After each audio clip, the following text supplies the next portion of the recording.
Good day everyone, I am Jamaica A. Qasim from the English 3B and I'm also belong to the group 5 chapter 6 and I'll be discussing the assessment standards in special education and universal design for special education. But before that, let me read my outline. Define validity and reliability and differentiate between their types. Second, identify and describe various special education assessment types and their uses.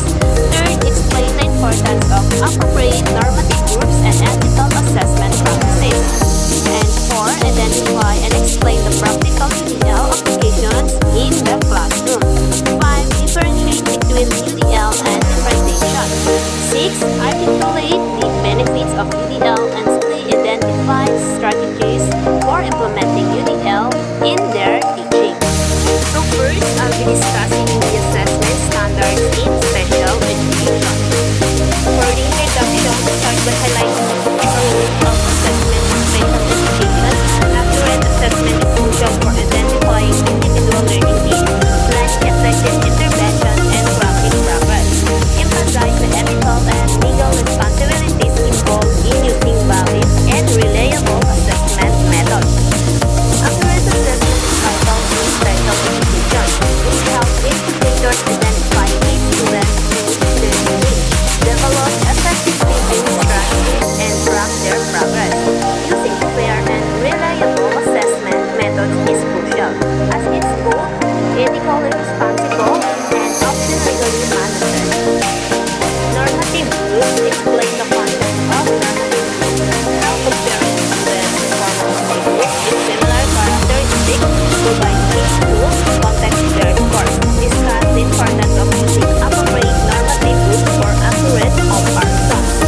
To understand students' performance accurately, we compare their scores to those of a similar group of students. In normative groups, this provides context for might seem low and isolation, but the average when compared to students with similar characteristics.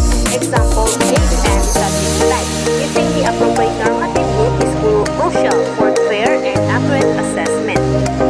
For this slide, validity, measuring what we intend to measure.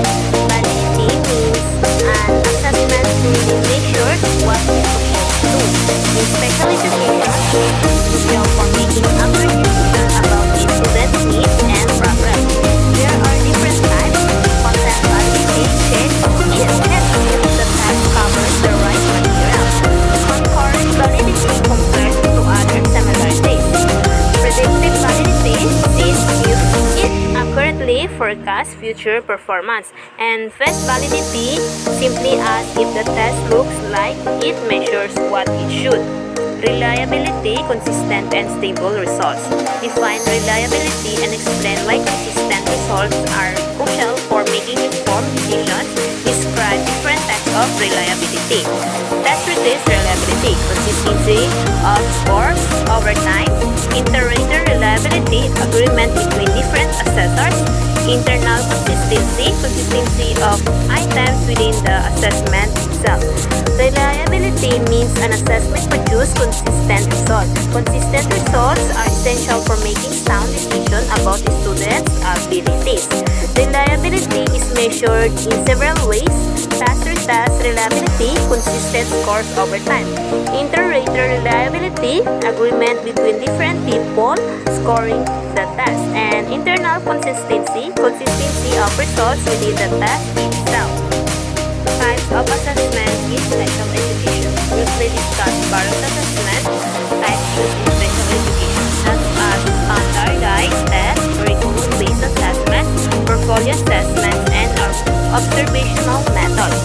Special education uses a variety of assessment methods to gain a complete picture of a student's abilities and needs. This includes standardized test, students' performance to a larger group of students, providing a benchmark of their skills relative to their peers.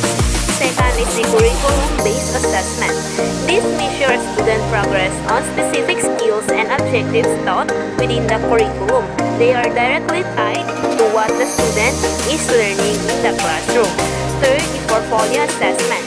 This involves involve collecting samples of a student's work over time to demonstrate growth and achievement. This can include writing samples, artwork, projects, and other relevant materials. For the fourth, observational methods. These involve directly observing the student's behavior and performance in different settings to gain insight into their strengths and challenges. This can be done in the classroom during therapy sessions or in other relevant contexts. Each of these methods offer unique insights, and the combination is often used to provide a comprehensive understanding of the student's learning needs. For the accommodations and modifications, explain the importance of providing appropriate accommodations and modifications to ensure fair and accurate assessment for students with diverse needs. Give examples of reasonable accommodations. Providing appropriate accommodations and modifications is essential for fair and accurate assessment students with diverse needs. Accommodations such adjust how a student takes an assessment without changing the content, such as extended time, alternative formats, example, large print and audio.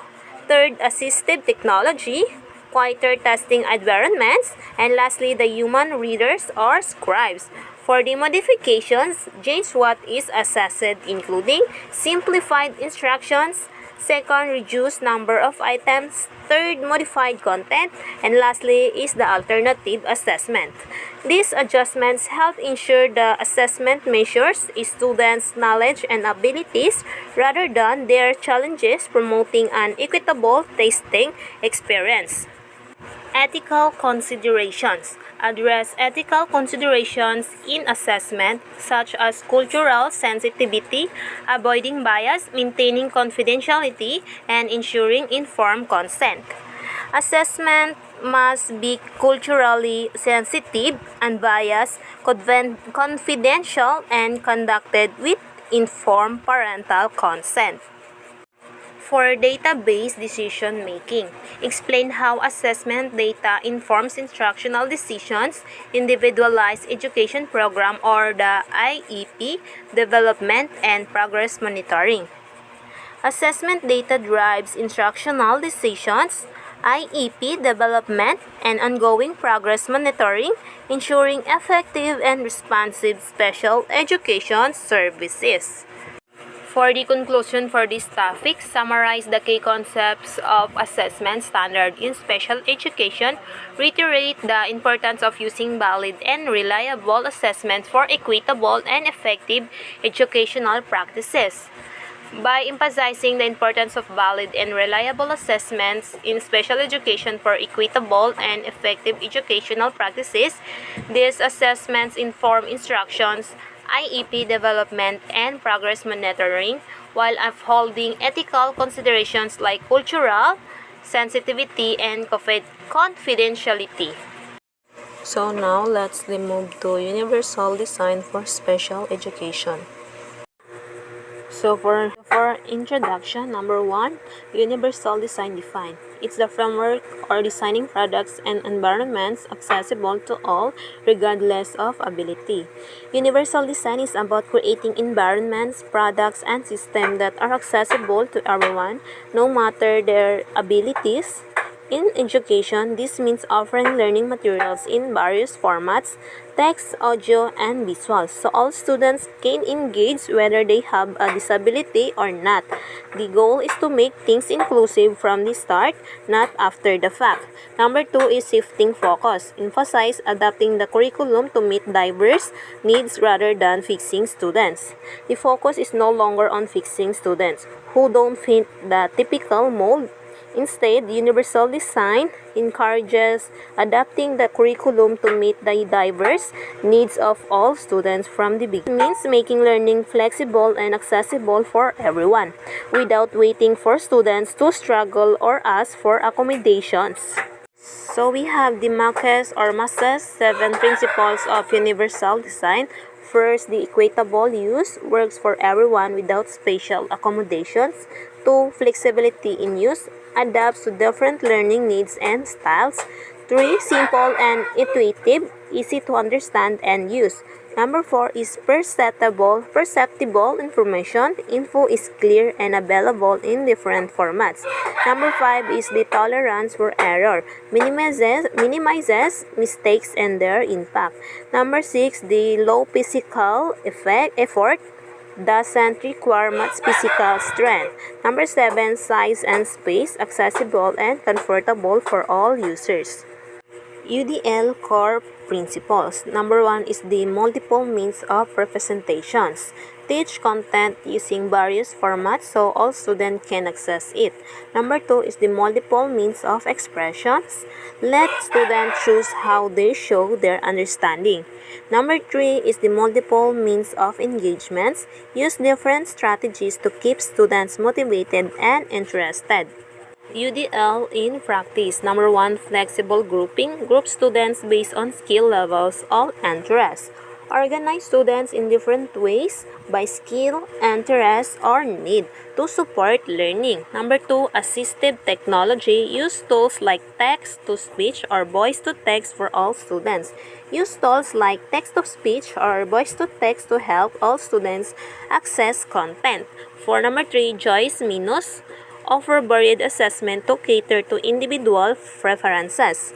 Let students pick from different assignment options to match their learning preferences. So UDL versus differentiation.